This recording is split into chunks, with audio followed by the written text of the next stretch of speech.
Historicidade, o programa de entrevistas do Fronteiras no Tempo. Um podcast de história.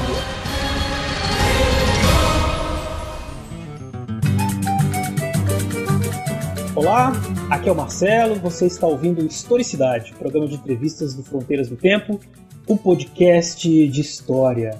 Hoje nós estamos aqui para receber e conversar com o professor doutor Marcos Vinícius Oliveira e nós vamos falar sobre a história em Olavo de Carvalho. Sim, meus amigos e minhas amigas ouvintes, nós vamos falar hoje dessa figura polêmica que é Olavo de Carvalho.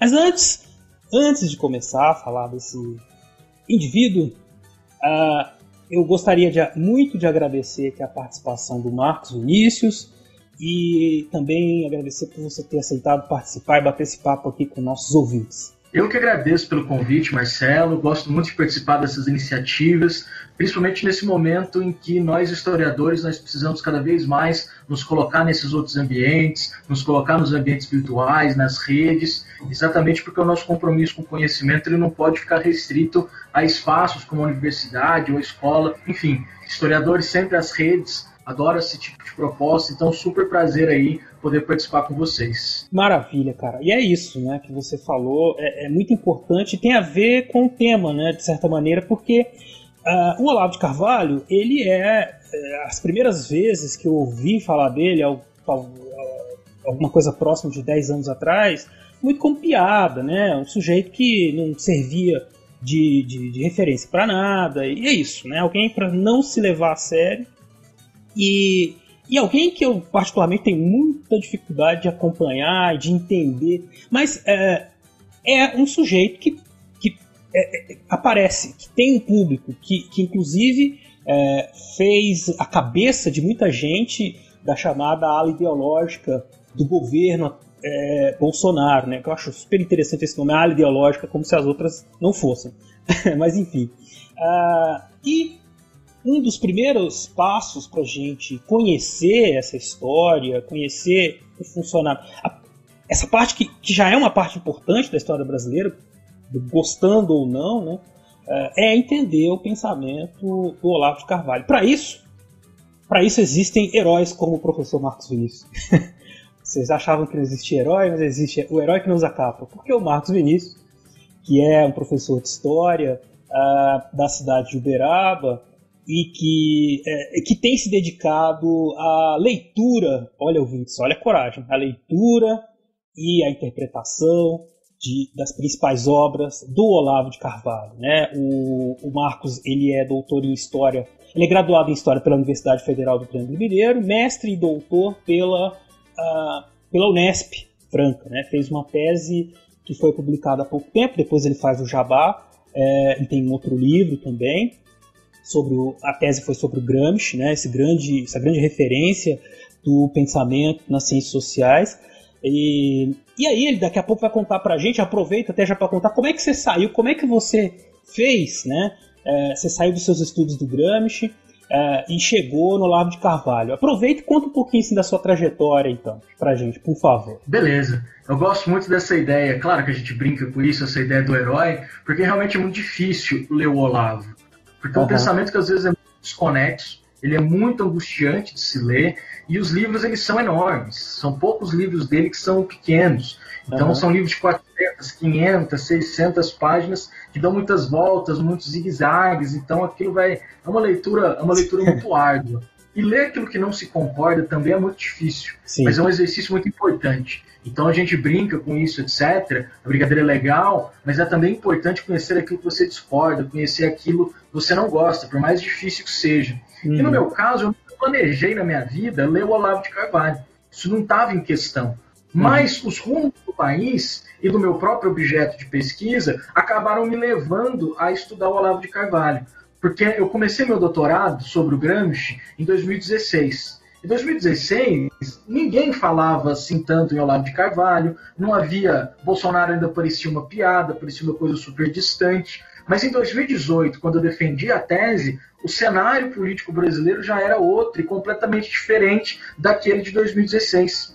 De modo que eu defendo a tese em 14 de novembro de 2018. Já tinha passado o segundo turno, Bolsonaro já era presidente eleito e Gramsci já era o inimigo número 1 dos bolsonaristas e dos olavistas. Então a figura do Gramsci começou a ganhar mais popularidade também dentro do debate brasileiro por conta dessas perseguições. Algo semelhante ao que aconteceu ao Paulo Freire, pensando nessas perseguições. E aí, no meio do final desse doutorado, eu comecei a pensar que não tinha dado tempo de falar nada sobre isso. Porque eu comecei pensando em uma coisa, mas a coisa tomou outra proporção no meio do caminho. E na banca de doutorado, da defesa da tese, o Marcos Sorrilha, que é professor lá da Unesp, acho que você deve conhecer também. Sim, Marcos Sorrilha é nosso parceiro aqui no Fronteiras, ele tá sempre por aí, o nosso ouvinte conhece bem ele. Aí ele me colocou uma provocação, porque ele também estava começando a estudar o Olavo de Carvalho, e ele me jogou essa provocação. E aí, qual é a leitura de Olavo de Carvalho sobre Gramsci? E eu não sabia nada sobre isso, eu só estava estudando Gramsci pelo Gramsci para entender outras coisas. Mas aí, de repente, ele me coloca a provocação. Eu tinha acabado de acabar o doutorado, tese feita. O que vou fazer agora na vida? Não sei. Vou procurar outra coisa para estudar. E isso me despertou muito interesse. E aí eu fui lá e falei, vamos ler um livro do Olavo de Carvalho e ver o que é, né? E aí comprei o primeiro livro dele, que chama Nova Era. Inclusive, é uma grande crítica ao pensamento do Gramsci. Então foi aí que eu comecei. Só que aí no meio do caminho eu fui descobrindo que o problema do Olavo de Carvalho não era exatamente com Gramsci, mas que na verdade o problema era muito mais profundo e que ali se tratava de um pensamento reacionário, um pensamento que não conseguia viver a modernidade, um pensamento que não conseguia ver a história. Então Gramsci, para mim, com o Olavo de Carvalho, foi tipo uma espécie de ponta do iceberg. Foi por ali que eu comecei a tatear e aí eu fui me aprofundando. E nisso começou a virar, não uma pesquisa, porque esse não é meu objetivo principal agora, mas virou um estudo secundário, digamos assim, dentro da minha trajetória.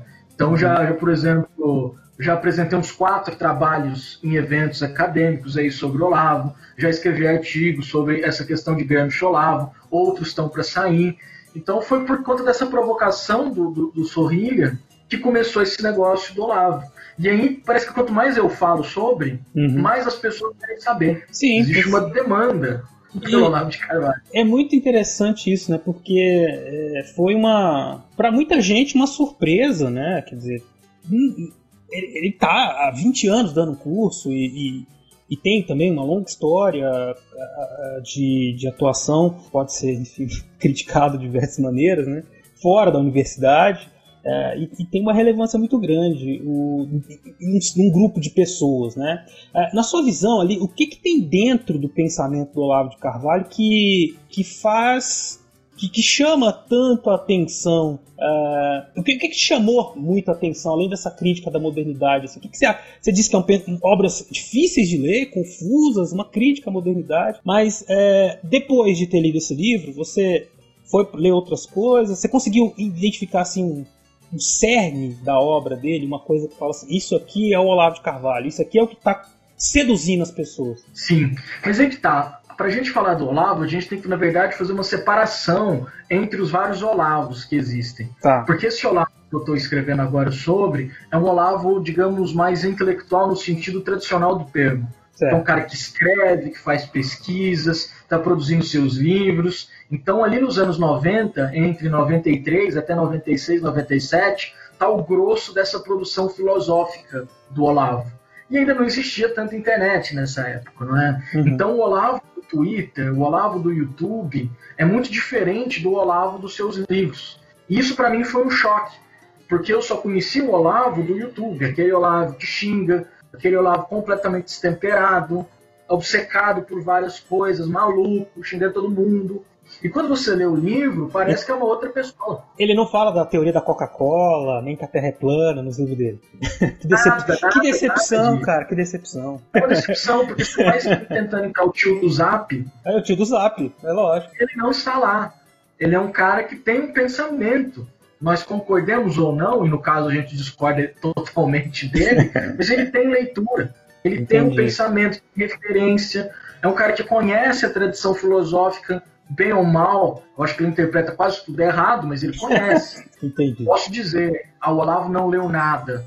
Não posso dizer o Olavo não sabe nada. Eu discordo completamente das interpretações dele, mas eu não posso tratar o cara como insignificante. E é algo que o próprio Olavo reclama muito. Ele tem um certo ressentimento, ele tem um super ressentimento dos intelectuais, digamos assim, muito por conta disso.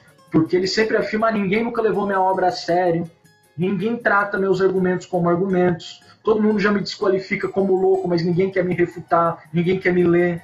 Então eu também estou tendo muito esse cuidado de tratar a obra do Olavo com respeito.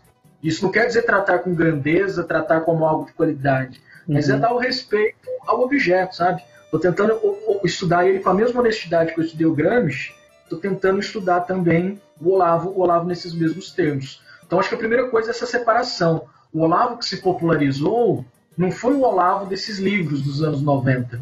O Olavo que se popularizou agora é o Olavo da internet, é o Olavo do YouTube, é o Olavo do Twitter. Não que aquele dos anos 90 não fosse popular, ele era. Porque o cara dá cursos aí, como você bem colocou, há mais de 20 anos. Então ele é uma figura importante no cenário intelectual brasileiro. É um cara que escrevia em grandes jornais nos anos 90, que tinha uma circulação midiática nos anos 90, mas nada comparado ao que está acontecendo agora nos anos 2016, 17, 18 para frente. Então acho que esse primeiro ponto é importante. O Olavo é um Olavo da internet.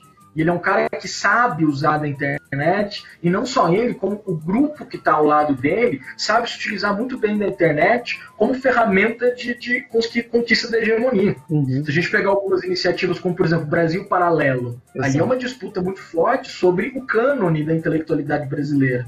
Do que é justo ser lido, do que é legítimo ser lido, do que é a história oficial do Brasil. Então eles chamam aquilo de Brasil Paralelo, não é à toa. A ideia de paralelo é muito interessante, porque eles estão trabalhando exatamente com essa ideia de que existe um Brasil oficial e de que esse Brasil oficial é um Brasil comunista, digamos assim, é um Brasil hegemonizado pelas esquerdas e é um Brasil falso.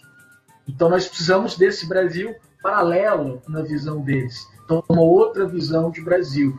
Então acho que isso, essa mobilização virtual é muito importante. E diante do nosso cenário, isso também é muito importante. Então existe essa questão da rede, mas também existe a questão do contexto histórico brasileiro de crise. E a crise brasileira produziu a possibilidade de ascensão dessas pessoas. E o próprio Olavo é consciente disso.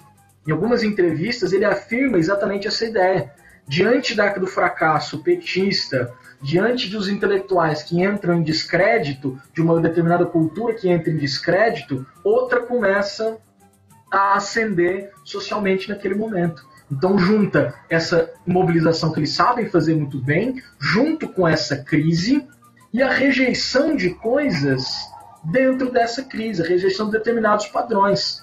E que as pessoas então começam a se apegar ao conservadorismo, diante dessa perda de referenciais da pós-modernidade, entre todas as aspas do mundo, aí esse termo, porque eu não tenho ficar discutindo isso, mas só para vocês entenderem o que eu quero dizer. Mas diante desse mundo com poucos referenciais, onde está tudo muito confuso, o Olavo de Carvalho está tentando se apegar a um lugar quentinho. Entendi. Está tentando se apegar a uma estabilidade. Então junta tudo isso. Crise brasileira, internet, essa perda de referenciais, a fragmentação dos discursos, a questão da narrativa, tudo isso faz um caldo que possibilita a emergência do Olavo de Carvalho e de todos esses outros pensadores que vêm junto com ele aí nesse bojo. Deixa eu te fazer uma pergunta então, aproveitando que você fez essa separação dos Olavos, e eu acho que eu fiquei curioso.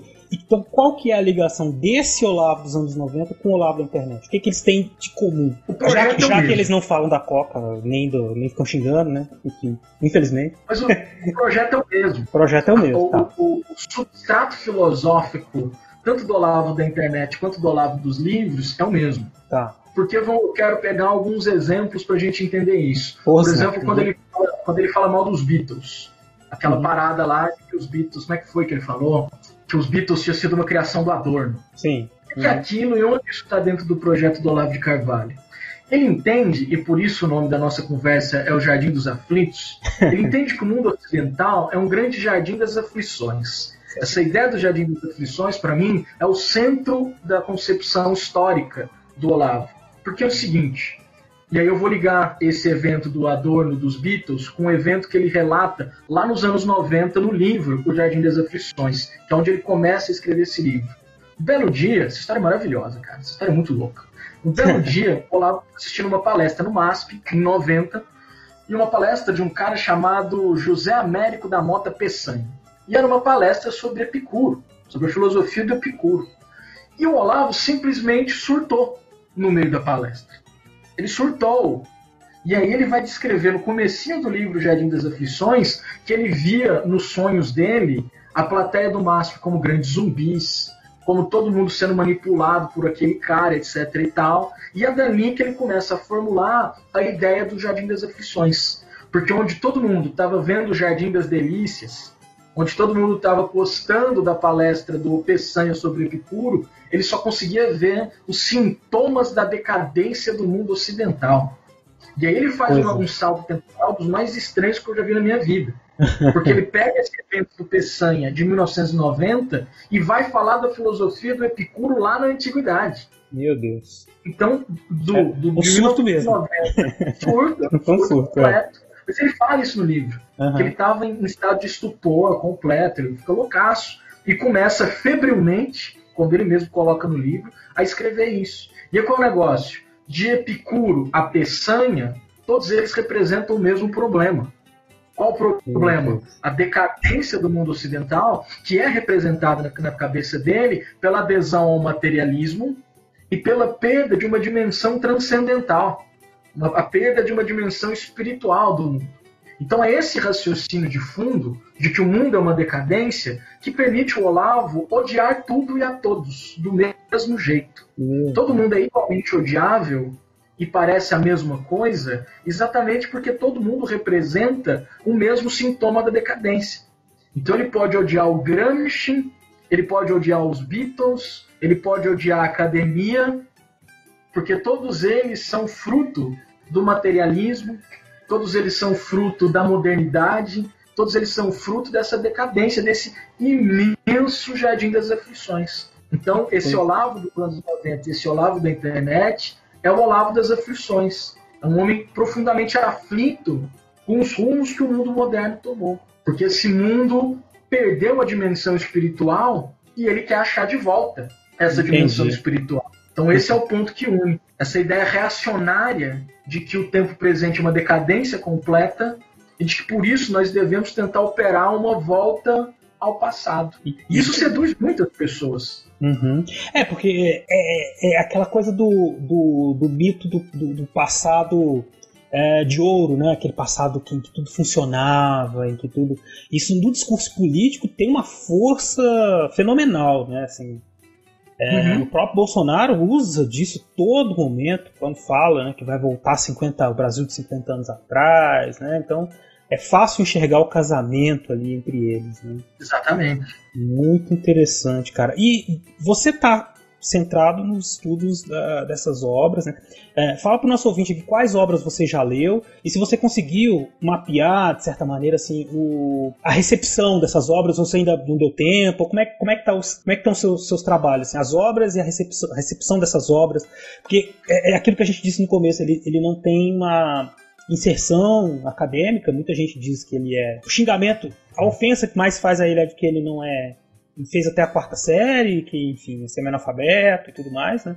Mas como é que ficou essa coisa da recepção das obras e, na verdade, quais as outras obras que você lê também? Essa questão da recepção eu ainda não consegui chegar lá, porque eu estou tentando fazer o mesmo do próprio Olavo. Porque aí já é um outro trabalho, né? Se a gente fosse pensar na recepção, a gente teria que... Isso vai ser muito louco para o campo do historiador daqui a um tempo. Eu tenho pensado muito na rede social como fonte, sabe, nos últimos tempos. E para fazer isso a gente vai ter que pensar nosso arsenal metodológico, né? Sim. Onde que a gente vai, por exemplo, a recepção do Olavo? No jornal? Não é. A gente vai ver a recepção do Olavo na rede social. Então a gente vai ter que tomar como fonte, entrar nos perfis do Olavo, no Twitter, no Facebook, no YouTube, e ver os comentários das pessoas, talvez. E daí traçando quem é que está lendo aquilo, por que está lendo aquilo, como está entendendo aquilo. Então é um super trabalho que a gente vai ter daqui para frente. Quem está fazendo referência a ele, quando é que começaram as referências? Porque eu acho que se a gente buscar bem, quer dizer, publicou nos anos 90, jornais, quem mais estava citando essa questão, né? Que depois se identificou, porque essa extrema-direita que a gente vê hoje claramente, ela já estava aqui no Brasil do começo dos anos 2000, circulando por aí. Lógico, tem muito oportunista também, né? Outra coisa que a pessoa vai... coisa do político, muda de lado, muda de discurso. O próprio Bolsonaro já fez isso muitas vezes, mas não é uma característica só dele, né? Muitos políticos fazem isso. Mas então, ele tem essa coisa da crítica, né, ao Ocidente, à modernidade, e o Gramsci, né? Qual que é a... Por que ele odeia o Gramsci? Por que ele odeia o Gramsci? Essa pergunta é muito boa. Ele odeia o Gramsci, em primeiro lugar, porque ele acha que o Gramsci ele é ideológico. E isso é muito importante, a gente entender o que significa o conceito de ideologia na boca dessas pessoas. Certo. Porque ideologia é uma coisa para o Marx, ideologia é uma coisa para Hannah Arendt, e o que é ideologia na cabeça do Olavo de Carvalho? Ideologias, para ele, são ideias de transformação da realidade. Ideias coletivistas para a transformação da realidade. Então, tudo que tem uma ideia de transformação coletiva do mundo é ideológico. E tudo que não tem isso não é ideológico. Portanto, na cabeça do Olavo de Carvalho, o seu próprio pensamento não é ideológico, porque ele não é uma perspectiva coletiva de transformação da realidade. Ele caminha na perspectiva do indivíduo encontrar a sua própria espiritualidade. Então, tudo que não é isso é ideológico para o Olavo e, consequentemente, é falso. Então, o liberalismo é ideológico, o comunismo é ideológico. Ele não. Em primeiro lugar, ele não. Só ele que não. Porque o ponto dele nós não devemos transformar o mundo. O grande erro do homem foi ter transformado o mundo. Ele pega aquela frase do Marx, a 11ª tese sobre Feuerbach, que é: os homens até agora têm tentado interpretar o mundo, o que nos interessa é transformá-lo. O Olavo inverte. Os homens até agora têm tentado transformar o mundo, o que nos interessa é interpretá-lo. Não nos interessa transformá-lo. Olha só. Então, um comunista, para o Olavo de Carvalho, é uma coisa abominável, porque o comunista mais quer no mundo é a transformação da realidade. Então ele odeia os comunistas com toda a força, porque ele vê neles a perversidade absoluta. Porque o Olavo quer fazer a restauração completa do passado, e o comunista ele quer fazer a revolução completa do presente. Então eles são assim, coisas radicalmente opostas. Então tem essa questão da ideologia, tem essa questão do comunismo, que é um problemaço para o Olavo, e tem a questão mais especificamente da esquerda brasileira e da esquerda mundial. Porque ele vai enxergar no Gramsci de modo absolutamente equivocado, errôneo. Ele vai enxergar que o Gramsci é uma continuidade da Revolução quando a Revolução Armada não deu certo. A leitura que ele faz, inclusive na história do Brasil, é a seguinte: até a guerrilha na ditadura militar, até os grupos armados na ditadura militar, os comunistas, e aí ele não faz nenhuma distinção entre comunistas, comunista é tudo a mesma coisa. Gramsci, Mao, Lenin, Fidel Castro, Guevara, é tudo a mesma coisa, não faz nenhuma distinção entre isso. Os comunistas, então... Ele odeia todos igual, né? Então pra ele faz diferença. Todos igual, é a mesma coisa, não tem nenhuma distinção. É certo. E aí a ideia é essa: até a ditadura militar, até o momento em que a guerrilha estava em ascensão no Brasil, a ideia era fazer a revolução armada, tomar o poder de assalto, etc.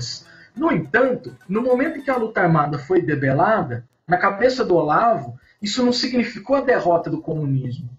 Isso, na verdade, significou uma transformação nas estratégias do comunismo. Então os comunistas não mais iam tomar o poder de frente. Eles não iam mais fazer uma revolução armada. Eles iam fazer uma revolução pior ainda, na perspectiva do Olavo. Porque agora eles iriam se infiltrar nas instituições, eles iriam se infiltrar na mídia, nas escolas, nos jornais, em todos os lugares, para dali fazer o que ele chama de revolução cultural. E na cabeça dele, quem é o grande artífice dessa ideia de revolução cultural é o Gramsci. Então toda essa ideia de doutrinação, essa ideia da conspiração comunista, ele acha que o Gramsci é o grande criador dessa ideia. E isso é um equívoco, assim, eu não consigo nem falar do equívoco que é isso, porque é gigantesco. Ele pega, por exemplo, o conceito de hegemonia do Gramsci, que é uma teoria sobre a política, uma teoria sobre o poder político, sobre como ele se constitui, e ele transforma isso numa coisa pedestre e rasteira como se hegemonia fosse dominação psicológica. Então é por isso que ele odeia o Gramsci, porque ele acha que os comunistas vão se infiltrar em todos os lugares e de lá eles vão fazer essa revolução cultural. E nós, como presas desses comunistas, não estamos vendo que isso está acontecendo. Por isso, de novo, eu friso a ideia de paralelo, de algo que está acontecendo em paralelo. Porque ele vai dizer, o establishment brasileiro, o mainstream brasileiro, estaria dominado pelos comunistas. E ninguém está vendo. Quem está vendo? Só ele.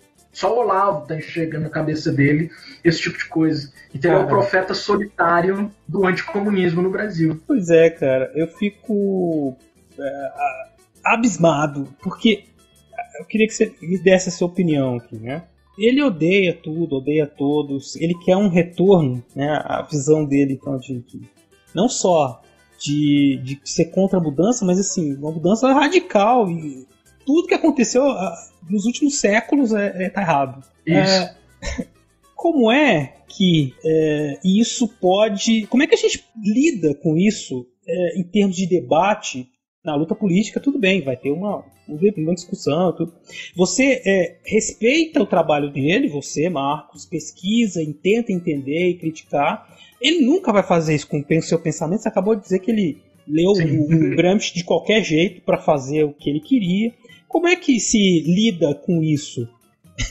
Como é que vai ser o debate do pensamento? Porque, na verdade, vocês têm diálogo. Não tem. É difícil. É muito difícil ter diálogo. É muito difícil. Porque o que eu vou fazer, cara? O que a gente vai fazer? O que a gente vai fazer? É muito difícil. Mas eu tentei muito e tento muito refutar ponto por ponto. Eu não gosto nem do termo refutar, mas é porque eles usam muito o termo refutar. Eu odeio esse termo. Porque refutar parece, nossa, o Marx tem a verdade sobre o negócio. Não é assim que funciona a intelectualidade, não é assim que funciona a pesquisa. Mas eu tento discutir ponto por ponto e mostrar a inconsistência por isso, a inconsistência por aquilo, isso aqui é um paradoxo, isso aqui não tem sentido nenhum, não tem suporte bibliográfico, não tem suporte de fonte. Então, eu acho que o nosso erro no começo, tanto com o Olavo quanto com o Bolsonaro, foi tratar como chacota, foi tratar como piada. E aí a piada se revelou uma piada de muito mau gosto no final. Porque foi nessa chacota, nesse certo desdém e desprezo, que essas pessoas foram crescendo também, e as vozes delas são maiores do que as nossas no final. Nós estamos aqui fazendo esse podcast, é super importante, mas o Brasil Paralelo tem já, sei lá quantos assinantes no Brasil como um todo. É muita gente. Então, na piada, na chacota, nós deixamos de disputar a narrativa com essas pessoas. Nós deixamos de disputar o campo intelectual com essas pessoas. E elas estão disputando. O Olavo está disputando. Mas nós precisamos também fazer essa disputa. Não no sentido só de mostrar, nossa, nós somos intelectualmente superiores. Não se trata disso apenas. E nem é disso, na verdade, que se trata. Mas se trata de mostrar os fundamentos do negócio e ver que não tem os fundamentos. Ou que esses fundamentos são partem de equívocos, partem de premissas impossíveis. Então, acho que é mais ou menos por aí o nosso enfrentamento. E, claro, a gente também tem que produzir conteúdo. Se a gente continuar preso dentro da universidade, preso dentro das escolas, a gente vai perder isso com tranquilidade. Então, a história pública hoje, ela é uma das coisas mais importantes que nós temos. Claro, as pesquisas elas são essenciais, a pesquisa na universidade, minha tese, sua tese, nossa, isso é maravilhoso, é importantíssimo. Mas nós precisamos formar historiadores públicos. Com certeza. Para que a história, com a nossa metodologia, com a nossa teoria, ela precisa estar também acessível ao público. Então, acho que são esses dois caminhos. A ideia de ir ao público, conversar com essas pessoas e também de mostrar com respeito e intelectualmente, de modo intelectual, as falhas dessas ideias. Pois é. Esse é o caminho, é isso que a gente tem tentado fazer aqui no Fronteiras. Você também tem uma ação muito importante nas redes sociais, né? Tem crescido, tem acompanhado o seu crescimento como intelectual público, né? E é essa figura do intelectual público, que é o que aconteceu com o Olavo, o que aconteceu com alguns pensadores de direita, o que o Brasil Paralelo tem feito e que nós precisamos fazer cada vez mais. Porque ao mesmo tempo que o Brasil Paralelo consegue muitos seguidores e gente que... Nós também podemos, não no sentido de doutrinar, de conseguir, mas de participar desse debate com certeza vai ter gente que vai parar para pensar no que a gente está falando, né? Não é assim tão opressor, né? A gente quer acabar com o Brasil paralelo, né? A gente não quer calar a boca dos caras. Não tô falando, o Olavo de Carvalho não pode falar, o Olavo de Carvalho tem que deixar de existir. Não se trata disso. Não. Mas se trata da gente disputar democraticamente o consenso na sociedade. Dispor também a nossa visão. É isso, só de disputa política. Não quero deixar o outro falar. Só quero dizer que eu também quero falar. Também tem direito de ser ouvido. E respeitado, né? Que eu acho que é um ponto que gera essa dificuldade do diálogo com essas pessoas, né? Bom, Marcos, então, acho que a gente conseguiu aqui falar para os nossos ouvintes da importância de se conhecer o pensamento do Olavo de Carvalho. Os nossos ouvintes com certeza já ouviram falar dele, sabem da participação no espaço público que ele tem, né? E aí deu pra gente compreender um pouco da visão que ele tem da história do mundo, né? Queria que você falasse aqui, então, pra gente caminhar pro final, né? Quais as suas considerações finais, as mensagens, ideias que você queria deixar aí pro nosso ouvinte a respeito do que a gente falou hoje aqui. Bom, primeiro agradecer de novo pelo papo, pela conversa, foi sempre muito bom. Gosto muito de poder participar desses espaços, acho sempre muito necessários e fico feliz de poder ampliar meu público, de poder falar aí para mais pessoas. Falar pra galera me seguir lá no Instagram, que é onde é a minha única rede. Eu sou muito ruim ainda de redes sociais, tô tentando melhorar. Mas quem quiser me seguir lá é @Marcos com U-F-S Oliveira. E acho que é isso. A mensagem a gente precisa ler todas as coisas. Mesmo as coisas que nós discordamos, é preciso que a gente leia para entender os rumos que o nosso país está tomando e também para a gente pensar como que a gente pode também dar outros parâmetros intelectuais e culturais para o nosso país, não só no sentido de defender a história, defender os historiadores, mas também marcar a necessidade, a importância da nossa função dentro do mundo. Porque pensamentos reacionários nesse sentido são profundamente anti-históricos. Então, tudo isso que a gente falou sobre o Olavo, além da ideia do Jardim das Aflições, tem esse fundo. É um fundo anti-histórico, é um fundo que não entende o fluxo do tempo. E aí o podcast chama Fronteiras do Tempo. Não tem fronteira do tempo pro Olavo de Carvalho. Porque o tempo é decadência, entendeu? Eu quero voltar para o passado, é impossível voltar ao passado. Então, a nossa função é muito essa. Nós somos historiadores. Nós lidamos com o tempo é a nossa matéria. Então, não dá para entrar nessas, de voltar ao passado, porque o passado não volta. Nós sabemos muito bem disso. Então, acho que é por aí. Pensar essa defesa do nosso ofício, da importância do historiador no tempo presente, como intérprete da realidade, como um produtor de cultura, como um produtor de conteúdo. E acho que iniciativas como essas vão muito nesse sentido, sabe? Então, eu queria parabenizar, inclusive, também o podcast. E acho que é por aí. Acho que é isso. E agradecer muito aí os nossos ouvintes, você, Marcelo, Fronteiras do Tempo, e dizer que estou disponível aí, quando quiser gravar mais qualquer coisa, só chamar que eu venho.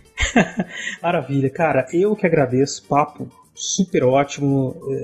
Eu acho que a gente deixou aí nossos ouvintes bastante instigados a conhecer mais e entender as nossas aflições a ver tudo isso acontecendo, né? E que a gente, né, eu digo a gente, historiadores e profissionais da área, de maneira geral, né, pesquisadores, tudo isso que nós estamos tentando fazer para conversar com a sociedade, né, entender esses momentos de crise e o que a gente... E oferecer, assim como o Olavo de Carvalho oferece um lugar quentinho, talvez o nosso lugar não seja tão quentinho, mas a gente também tem questões a oferecer. A gente tem respostas, com muitas aspas, para oferecer, para superar essas crises, né?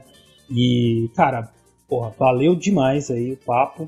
E eu espero sim a gente poder se encontrar em breve e falar mais coisas sobre esse assunto tão interessante. Eu que agradeço. Tamo junto, cara. Tamo aí. Maravilha. Só chamar.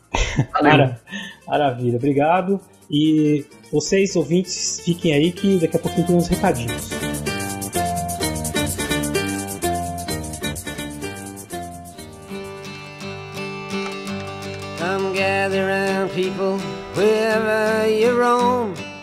Muito bem, aqui estamos na nossa sessão de recados, depois dessa entrevista muito interessante com o professor Marcos Vinícius, no qual nós falamos aí dessa figura extremamente polêmica, que é o Olavo de Carvalho, né?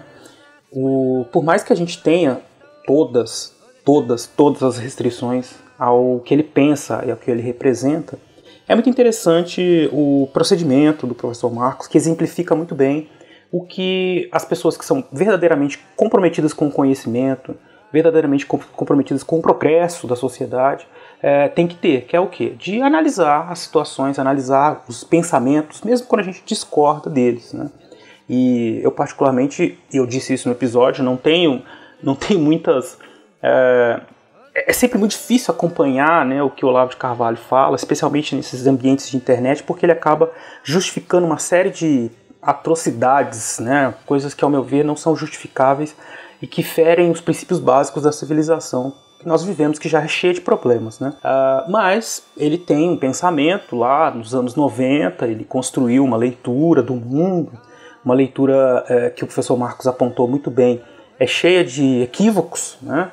E que prega algo que é ahistórico, quase impossível de se alcançar, mas que por algum motivo, ou por uma série de motivos que o professor Marcos expôs pra gente, acabam tendo uma aderência social, ou seja, acabam fazendo com que muita gente siga, ou tente, ou dê valor àquilo que ele está falando, né? Então o que a gente tem que fazer é entender por que isso está acontecendo, o que ele está falando, que está reconfortando as pessoas. Mas eu acho que fica uma mensagem muito, muito boa no final, que é essa postura de entender e de oferecer também para as pessoas uma alternativa, né? As pessoas que acreditam, que seguem, né, o Olavo de Carvalho quase como um guru, hoje em dia ele tem essa posição, elas talvez não tenham contato com essa produção intelectual dele, mas em alguma medida veem no que ele fala um caminho. E nós todos, de diferentes linhas político-ideológicas, temos muitos caminhos a oferecer. A humanidade ela é plural e ela precisa valorizar essa diversidade para que a gente possa construir caminhos seguros para o futuro. Bom, se você ficou comigo aqui até agora, eu desde já agradeço. Se você quiser mandar comentários para a gente a respeito desse episódio e de outros também, você pode escrever para a gente no e-mail fronteirasnotempo@gmail.com ou buscar a gente no Twitter, que é o @front no tempo, ou então a mim, que é @marcelosilva79, ou o César Agenor, é @CésarAgenor. Esse programa, Historicidade e o Fronteiras no Tempo, só existem graças ao apoio dos nossos queridos e queridas padrinhos e madrinhas. Se você é uma pessoa que gostaria de nos ajudar a fazer esse projeto crescer, você pode se tornar nosso padrinho, nossa madrinha, visitando o site www.padrim.com.br/Fronteiras no Tempo. Lá vocês vão encontrar uma série de categorias de ajuda a partir de R$1. Também é possível fazer a assinatura no PicPay. Você busca o nosso perfil no PicPay, que é o Fronteiras no Tempo. Também você vai encontrar todas as categorias de ajuda a partir de R$1. E fica aí, então, novamente, o nosso agradecimento a todos os padrinhos e madrinhas e o convite para que vocês possam nos ajudar. E é claro que eu não podia deixar de agradecer também ao nosso querido editor do Historicidade, o Rafael Bruno, esse querido aí que sempre manda comentários interessantes sobre os programas e sempre faz uma edição primorosa, né? A gente sempre diz que a edição é algo que faz muita diferença nos nossos programas e o Rafael tem contribuído muito para o sucesso do Historicidade também. Fica aí meu muito obrigado, é uma pessoa muito importante aí do nosso projeto também. Um abraço aí. Muito obrigado por ter ficado conosco até aqui. Daqui a 15 dias a gente se encontra de novo no Fronteiras no Tempo. Um abraço.